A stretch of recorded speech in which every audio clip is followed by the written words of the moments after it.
let's try and keep it as pragmatic as possible. I think none of us would agree that media is perfect right now. And I think what we can do is we can be personally responsible for what we consume. And so that's something that every individual in this room can do, and everyone who contributes to media in any form, centralized or decentralized, can do.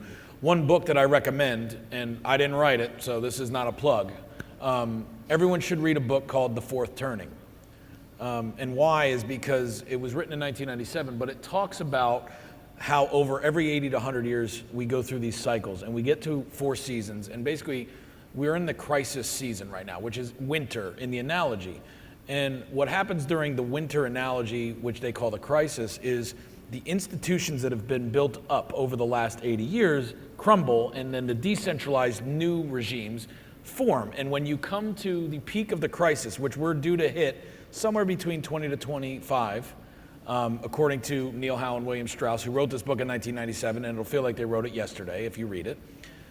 When that happens, what will happen is all 3 generations that are in power, meaning the millennials that are now working in their first or second jobs, and the Gen X's and the Gen Z's that are now in positions of power, and the boomers who are still influencing and sitting on boards, they will all have to come to a point where, although they disagree and they see the world differently, they have to agree on how to move forward. Otherwise, we will go off of a cliff.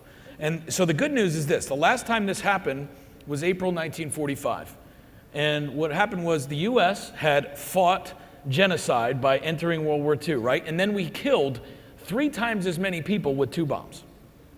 And this beacon of light, this thing on the hill, we had to get to a point where 2 things happened. Japan took thousands of years of history that said dishonor or death before dishonor, right? We'll never surrender, we will die, right? We'll do that. They took this paradigm that was ingrained in their culture.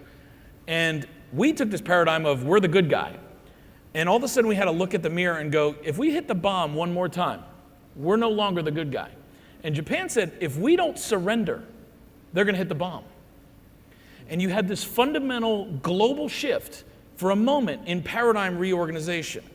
And then, we entered the rebuild era, and so America and the West benefited from that because, unfortunately, the rest of the world was blown up, and we were the only ones who could rebuild it.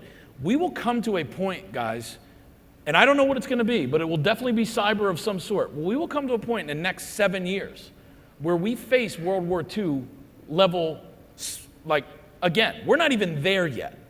So our job as individuals is to realize we're part of the solution, but whether we want to be or not, we are part of the problem. Yeah. We have to get clear on this is not new. This is every 80 to 100 years this happens. The reason why is because none of us live past 100 years, and we're born during a cycle we don't remember.